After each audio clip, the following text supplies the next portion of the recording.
Hello, আমি রিয়া চলে এসেছি তোমাদের জন্য দারুণ একটা ভিডিও নিয়ে।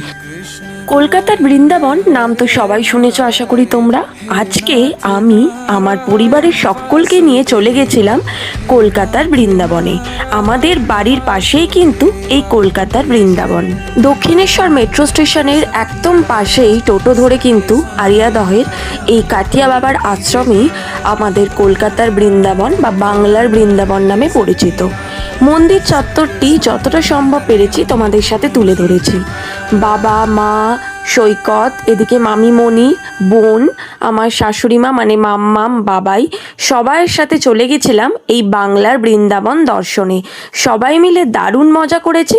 তার সাথে পরিবারের সকলকে নিয়ে এই মন্দির চত্বরটি ঘুরতে কিন্তু আমার বেশ লেগেছে। এই আশ্রম বা মন্দির চত্বরটির চারিদিক জুড়েই কিন্তু রয়েছে শ্রীকৃষ্ণের লীলার নানান নিদর্শন। শ্রীকৃষ্ণের গিরিগোবর্ধন লীলা থেকে বৃন্দাবনের যে সোনার তালগাছটি আছে এখানেও সেরকম করা হয়েছে। আর এই যে দেখা যাচ্ছে এটি হচ্ছে সমুদ্র মন্থন। সমুদ্র মন্থনের একদিকে দেবতারা, অন্যদিকে অসুরেরা আছেন।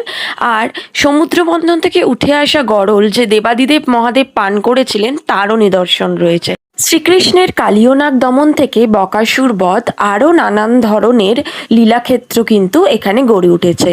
পুরোটাই খুব সুন্দর করে সজ্জিত করা হয়েছে কাঁচের ভেতরে। বাইরে কিন্তু পুরোটাই কাঁচ দিয়ে ঢাকা দেওয়া আছে।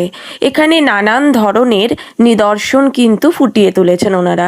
শ্রীকৃষ্ণ আর রাধারানীর কিন্তু ভীষণ সুন্দর মূর্তি স্থাপন করে হয়েছে। শ্রীকৃষ্ণ রাধারানীর দোলযাত্রা থেকে শুরু করে অষ্টতর সখীদের নিয়ে নৌকা বিহার, বাল্যকালের মাখন চুরি, গোপীদের বস্ত্রহরণ, তার সাথে রয়েছে কিন্তু কুরুক্ষেত্রের যুদ্ধের নানান নিদর্শন। অর্জুনকে কিভাবে তার বিশ্বরূপ দর্শন করিয়েছিলেন সেগুলোও যেমন আছে। একাধারে যুদ্ধক্ষেত্রে কত মানুষের জীবনাবসান ঘটেছিল সেটাও আছে। শ্রীকৃষ্ণের পিতা কিভাবে কৃষ্ণকে বাল্যকালে যমুনা নদী পার করে মথুরাতে নিয়ে গেছিলেন তারও কিন্তু নিদর্শন রয়েছে এখানে। সত্য ক্রেতা দাপর কলি। আমরা প্রত্যেকেই জানি আমাদের এই 4 যুগ ধরে ভগবান শ্রীকৃষ্ণের নানান অবতার জন্মগ্রহণ করেছেন পাপের বিনাশের জন্য। ভগবান শ্রীকৃষ্ণের দশাবতারের রূপ কিন্তু এখানে খুব সুন্দর করে প্রতিস্থাপন করা হয়েছে। মন্দির চত্বরটির প্রধান মন্দিরে ক্যামেরা নিয়ে যাওয়ার অনুমতি ছিল না, সেই কারণে প্রধান মন্দিরে রাধা মাধবকে দর্শন করাতে পারিনি। কিন্তু বাইরের দেবাদিদেব মহাদেব থেকে শুরু করে বজরংবলী আরও নানান ধরনের মহারাজদের অবস্থান তোমাদের সাথে শেয়ার করলাম। ভিডিওটা ভালো লাগলে অবশ্যই like, comment, share and subscribe করে দিও। টাটা।